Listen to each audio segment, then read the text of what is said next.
saludamos a la señora Luz Helena Coloma. Ella es concejal del Cantón Quito por la Alianza Creo 21 ahora. Vamos a referirnos justamente a esta situación que es otra faceta de la pandemia, la altísima corrupción que se ha dado en el país, que ha quedado a la luz por la emergencia de la COVID-19, que llevó a enfocar la atención de los ecuatorianos y de las autoridades en el sistema de salud. Se veía con buenos ojos la actuación general del municipio de Quito, que de alguna manera venía liderando con el alcalde Jorge Yunda un combate aparentemente eficiente y sin incorrecciones ni los problemas que se han dado en otras ciudades del país, el tema de la emergencia nacional. Sin embargo, esta situación se ha visto empañada en la semana que termina por denuncias de sobreprecio en la compra de pruebas de la COVID-19, a las que se han sumado denuncias de misoginia en el mismo Departamento de Salud de este municipio. La concejal de Quito, Luz Helena Coloma, fue la primera en denunciar públicamente el tema del sobreprecio en la compra de pruebas. Le damos la bienvenida, concejal Coloma, y quisiéramos conocer su punto de vista sobre esta situación que lamentablemente confirman que el país tiene un gravísimo problema de corrupción en todo su sistema público. Bienvenida. Gracias, Fausto, un honor estar aquí y saludos para toda la audiencia azuaya que le escucha. Sí, yo creo que hay un gravísimo problema en el tema de la corrupción, pero es una enfermedad enquistada, es una enfermedad de la cual el país tiene que sanar. Y creo yo que así como esta circunstancia tan dramática a la que nos ha obligado a enfrentar el virus en distintas facetas, probablemente ha hecho crisis también y ha develado no solamente la fragilidad de los sistemas de salud, cosa que hay que corregir, sino también la podredumbre de su gestión por la administración corrupta a la que nos vemos enfrentados. Es decir, yo he estado reflexionando en que servir en el ámbito de salud y a veces en otros ámbitos en el servicio público no es o no está dado por un espíritu de servicio, sino por un espíritu de ir a hacer algo ilícito para enriquecerme y para resolver mis finanzas, lo cual es, por supuesto, una aberración. Uno no puede ir al servicio público por otros intereses que no sean los de servir. En todo caso, y muchos malos ejemplos en este sentido. Yo cuando analicé los contratos que se habían hecho en emergencia, como es mi deber como fiscalizadora que soy, en mi labor fiscalizadora y sin ningún ánimo de escándalo ni nada, hice la observación. Vi un contrato de $4 millones, es decir, el contrato más oneroso que había hecho el municipio en la emergencia, y pedí la información de soporte porque no estaba colgada en el portal de compras públicas la información del proceso precontractual, contractual, etc. Me entregaron los detalles y empecé a analizar y encontré algunas cosas que me llamaron la atención. Por ejemplo, si es que en el informe técnico de necesidad el municipio dice necesito 200,000 pruebas y eso se traslada a los posibles oferentes, un oferente ofrece 100,000 pruebas y es a quien le compran y los otros dos ofrecen 200 y no les compran, por lo que la oferta que se adjudica viene a ser la oferta más cara de las tres. Pregunta que me hago, quiero que me expliquen. La segunda, después hay algunas irregularidades en el procedimiento. El procedimiento público tiene que ser muy riguroso a pesar de que estés en una contratación de emergencia. Es cuando más riguroso debes hacer. No te puedes saltar procesos. En el estudio de mercado que se hace, casi que se recomienda ya adjudicar o comprar a uno de los oferentes al que gane. El estudio de mercado normalmente es un estudio de mercado donde tú presentas unas proformas, ¿no es cierto? Y luego haces unos precios referenciales para, digamos, sacarlos al concurso y luego recibes las ofertas y luego una comisión técnica avala la oferta o define la ganadora. Ahí hay unos procedimientos más de la forma contractual a los que yo les hice algunas observaciones. Y la siguiente preocupante observación que surgió en el Consejo que vino de mi parte, pero que no se originó conmigo, se originó en la Comisión de Seguridad, cuando los agentes metropolitanos que están en la calle, trabajando en la línea de frente, no habían recibido ninguna prueba, no se les había hecho ninguna prueba. Las pruebas ya estaban aquí, un mes y más. Y entonces ellos, preocupados ante la comisión, pedían ayuda para hacerse en un laboratorio privado, etcétera. Y ahí la comisión dice, pero ¿cómo es posible? Tenemos 100,000 pruebas. ¿Por qué no se les ha hecho pruebas a los agentes metropolitanos? Y piden al señor secretario que lo explique ante el Consejo. Él va al Consejo el día martes, explica, digamos, el proceso de contratación. Personalmente creo que no me responde las inquietudes que yo tengo, me ratifico en las mismas, y explica que el procedimiento para hacer las pruebas es complejo, hay que calibrar unas máquinas, hay que tener unos equipos, digamos, humanos amplios para ir y tomar las muestras, para llevar al laboratorio. El laboratorio también ha estado en los ajustes, etcétera, etcétera. Se han tomado 600 de las 100,000 muestras, lo cual a mi consideración, en un momento de emergencia, con la necesidad enorme que hay de tener muestras, con la necesidad de tener la información que las pruebas PCR nos dan, cómo está comportándose la epidemia en la ciudad, qué hacemos al detectar pacientes positivos sin síntomas, les aislamos, qué es lo que hacen las ciudades, los países que han enfrentado exitosamente, ¿no es cierto? Testean, dice, es test, contact tracing en inglés, ¿no es cierto? Testean, contactan y aíslan, ¿no es cierto? Testean, contactan y aíslan a quien está contagiado para que no sea un contagiador. No parece muy compleja la fórmula, para eso se necesitan pruebas. Si estamos haciendo 600 pruebas por mes y tenemos 100,000 pruebas, creo que nos va a tomar demasiado tiempo y probablemente no sea oportuno. El alcalde ha dicho que esto se está corrigiendo, se están haciendo los ajustes. Yo misma quisiera ir personalmente al laboratorio que está haciendo, que es un laboratorio de gente respetable, laboratorio y científicos respetables. Quiero entender cómo es la movida ahí para poder hacer el trabajo más ágil, pero sobre todo, si es que el municipio se embarca en una adquisición de esa magnitud, tiene que tener toda la infraestructura lista para hacer un trabajo eficiente. Es decir, los médicos o los auxiliares que van a tomar las muestras, las brigadas, los lugares definidos, las fechas, el cronograma y arrancar. Espero que esto se pueda corregir ya en esta semana que viene. Ecuador, lamentablemente, en el marco de este estado de excepción que vive como país y la situación de la pandemia, la emergencia a nivel mundial, ha estado permanentemente en noticias y no precisamente por noticias buenas. Las primeras informaciones que dieron la vuelta al mundo fue la situación de Guayaquil.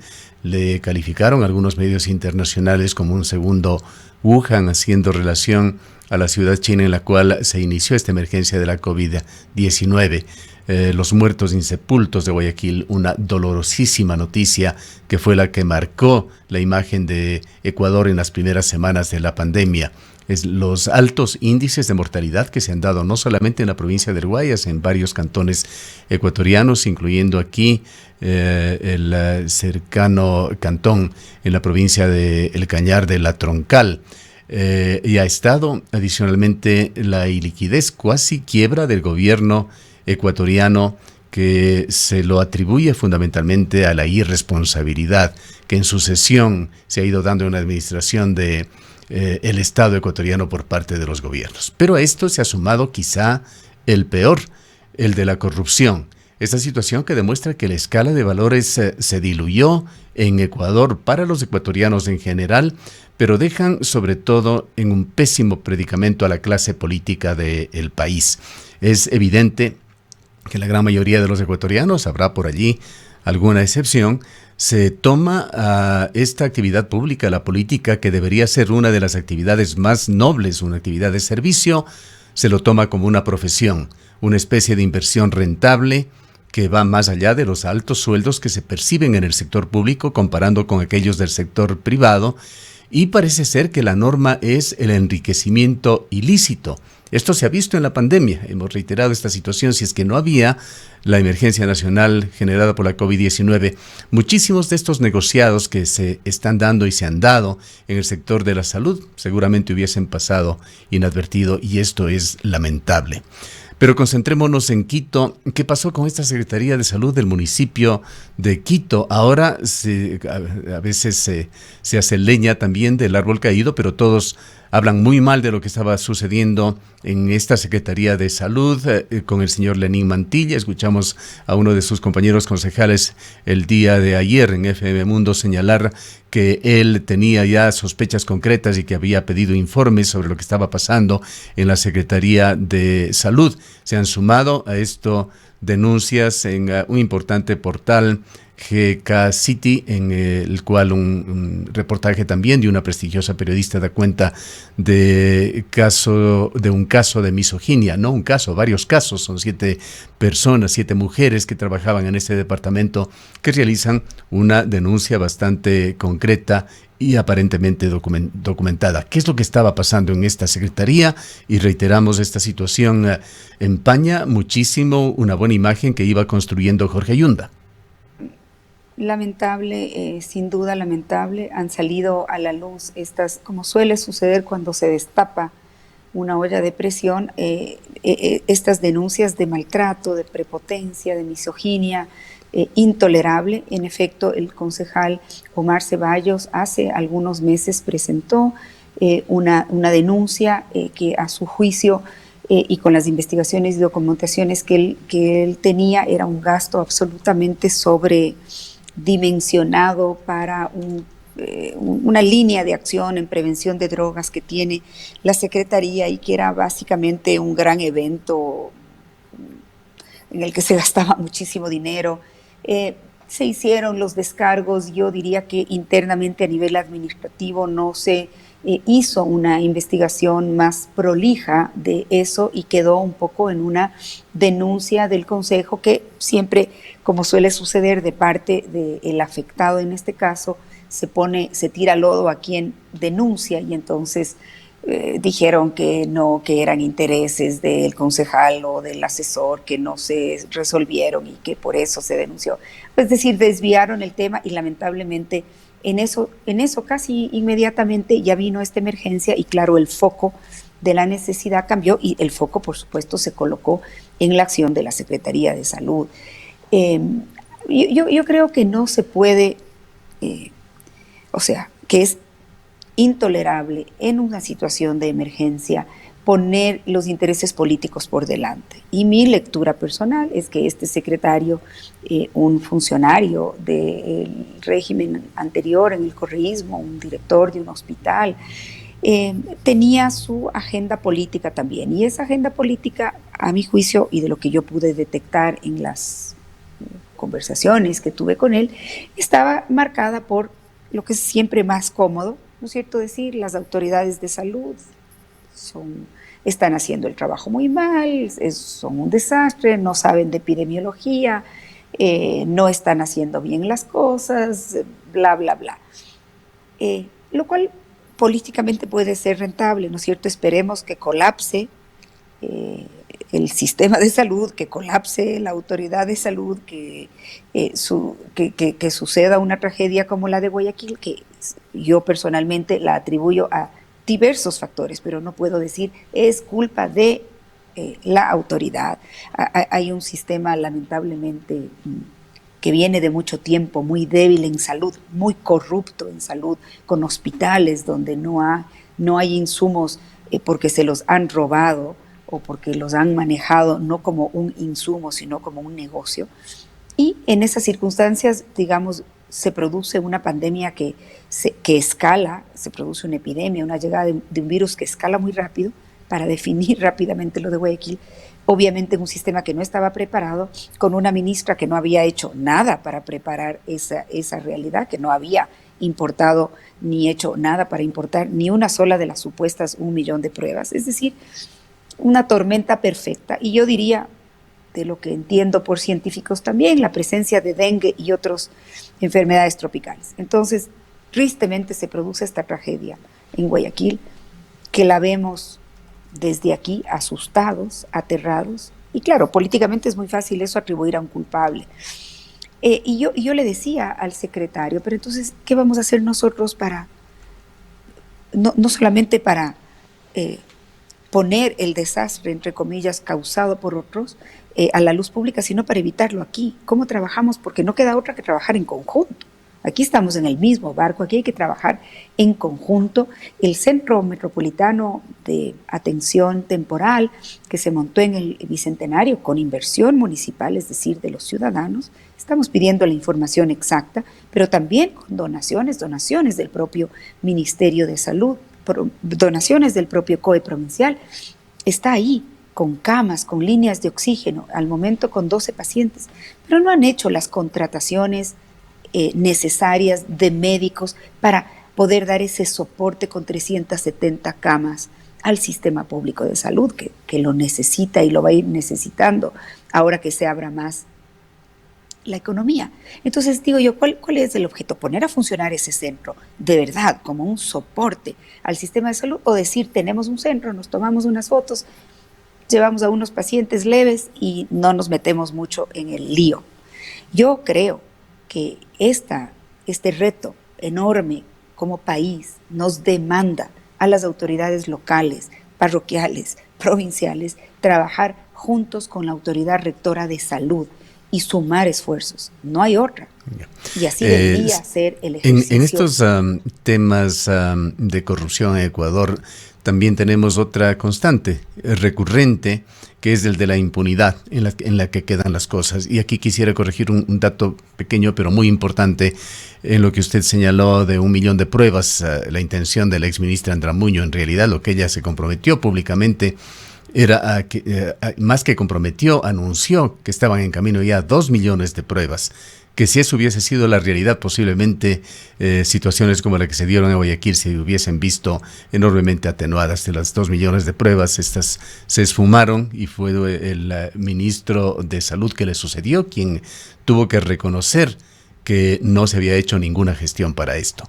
Pero volviendo al caso de el municipio de Quito, le escuchamos en declaraciones al propio alcalde Jorge Yunda señalar que él evidentemente estaba por muchos frentes con esto de la pandemia, no podía estar chequeando cada cotización, y que existía una comisión ciudadana, no recuerdo su nombre, integrada incluso por ciudadanos, por miembros de entidades representativas del sector privado, que daban informes sobre las compras del municipio y que lo habían hecho con respecto también a las compras de las pruebas. Sin embargo, esto no hemos podido confirmar de que efectivamente haya sido así. Quisiéramos preguntarle cuál es esta comisión ciudadana, de qué manera actúa, cómo supervigila la transparencia de lo que son contratos y compras públicas en el municipio de Quito, y qué pasó concretamente en este caso. Sí, no tengo el detalle perfecto. Entiendo que dieron un aval a que la oferta presentada era la mejor oferta. No tengo ese documento para entender exactamente qué dice. La Comisión Metropolitana contra la Corrupción Quito Honesto es una instancia del municipio, es una instancia donde hay un representante quien lo lidera, que es nombrado por el señor alcalde, pero cuyo espíritu de transparencia debe ser el actuar independientemente de la administración y la estructura municipal, justamente para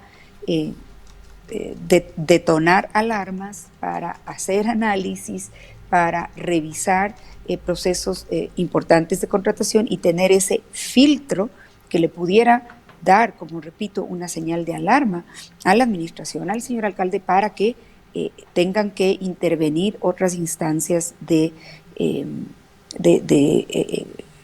control, como la Contraloría de la Nación, porque no tiene ese peso legal la Comisión Quito Honesto como lo tiene la Contraloría, y no se diga la Fiscalía, es una instancia, diríamos, que hace veeduría. La creó el alcalde Paco Moncayo, fue Simón Espinosa su primer presidente, con ese espíritu de absoluta independencia de la gestión. Yo recuerdo en esa época yo era concejal y alguna vez me llamó la Comisión Anticorrupción por un tema que habíamos resuelto en la Comisión de Expropiaciones y quisieron analizar minuciosamente esa decisión que habíamos tomado en la Comisión de Expropiaciones para luego llevar al Consejo. Hablo hace 25 años. Y me acuerdo que nos sentamos y desmenuzaron ellos prolijamente los antecedentes, las razones de esa decisión. Seguramente recibieron alguna queja de por qué la Comisión y el Consejo tomaron esa decisión, pero la pudimos sustentar y esa es la misión, hacer este filtro. En este caso concreto, entiendo que la comisión, que Quito Honesto, se llama Quito Honesto. Quito Honesto, muchas gracias, sí.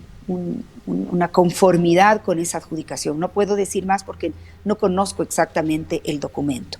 Eso no significa que el proceso tenga errores, que la Contraloría o la Fiscalía los detectarán. Es decir, no porque Quito Honesto haya dicho, está muy bien, siga adelante, no encuentro ninguna irregularidad, quiere decir que no tenga irregularidades del proceso. No es una instancia, digamos, de control de última palabra, ¿no? O no por eso quiere decir que la Fiscalía decida no actuar. Aunque nos salgamos un poquito del tema del municipio de Quito, quisiera comentarle que este tema parece también algo contagioso en el país, y aquí en la ciudad de Cuenca hay algunos casos sospechosos ya hay en la provincia de La Suay, y aprovechamos antes de darle su salida final, señora concejal, de que hay también denuncias en la vecina ciudad de Chordelego, uno de los cantones azuayos. Hay documentación que se ha entregado a este medio de comunicación en el cual se ve también compras hechas significativas para la economía de ese municipio de una serie de artículos relacionados con el control de la pandemia. La compra se ha hecho nuevamente a una empresa de comida, similar a lo que sucedió con el IES. No se especifican, no se detallan cantidades, precios unitarios, números de factura, etcétera. Es un tema que lo pondremos oportunamente a consideración de las autoridades para que se investigue, pero esto está sucediendo a lo largo y ancho del país. Increíble. Y a esto le señalaba Luz Helena de que se suma la impunidad, lamentablemente. Estos temas toman cuerpo, se hacen evidentes, indignan al país por las denuncias, sobre todo a través de los medios de comunicación, y luego quedan en el olvido. Y aprovecho para preguntarle qué pasó con las denuncias de corrupción que se dieron también en el municipio de Quito en la administración anterior de Mauricio Rodas, relacionadas con la empresa de movilidad de Quito. Terrible, ahí habían los concejales con grillete. Bueno, ahí está la Fiscalía también, las instancias ya de control a nivel nacional y de investigación en los procesos. La verdad es que no ha habido, que yo sepa, una evolución que haya sido pública del caso o una sentencia. Supongo que a veces estos procesos también son eternos, entre que se formulan cargos, uno se defiende, los apela, no sé, yo no soy abogado, pero demoran, pero sin duda fue vergonzoso que el municipio de Quito tenga concejales con grillete, porque se puso en evidencia un negociado o una forma absolutamente incorrecta y corrupta de distribuir y cobrar por cupos a taxis. O sea, me parece ya intolerable e impresentable ese nivel. Y peor aún debo decir en la capital. O sea, si nosotros no podemos tener un transporte, y lo tuvimos, hemos ido retrocediendo. Lo tuvimos cuando se puso en funcionamiento el trolebús, cuando César Arias dirigía la empresa de transportes, cuando habían protocolos y conceptos técnicos para gestionar el transporte, para gestionar los cupos, cuando eso ya se fue convirtiendo en botines políticos, en ofertas de campaña, en este nivel que tanto daño le ha hecho al país. de hacer las cosas, ¿no es cierto?, por otros intereses que no son los del servicio o los del estándar del servicio que queremos o de que la ciudadanía tenga el mejor servicio, porque ese es el objetivo, ¿no es cierto? El objetivo no es que se enriquezca el dueño del bus, el objetivo es el que el dueño del bus haga un negocio rentable, pero que preste un servicio de excelencia. Entonces, es cambiar los parámetros y eso cuesta bastante. Y eso cuesta cuando la actividad política favorece lo contrario, cuando las ofertas políticas favorecen justamente lo contrario. Este ecosistema para la corrupción. Y es excelente su pregunta porque le tengo que responder, no sé qué pasó, ahí quedó. Espero que no sea esa la respuesta correcta. O sea, espero que no sea ahí quedó. Los procesos legales se empezaron a nivel de fiscalía, entonces ahí deben estar. Espero que tengan, sobre todo para sentar un precedente.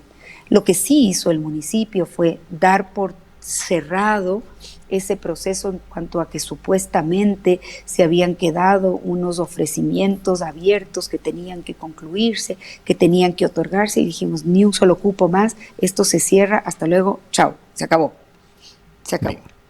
Bien, queremos agradecerle a Luz Lena Coloma, concejal del Cantón Quito. Reiteramos que fue ya la primera persona y como autoridad también de ese cantón, autoridad elegida para representarla en ese consejo, quien denunció este sobreprecio que se había dado y que está siendo investigado en el municipio de la capital de la República. Luz Lena Coloma es concejal del Cantón Quito por la alianza Creo 21 Ahora. Muchísimas gracias por habernos atendido. Y lamentablemente esto da cuenta de lo que habíamos señalado, esta enorme decepción que existe por parte de los ecuatorianos con su clase política en general. Hay cada día noticias negativas de este tipo.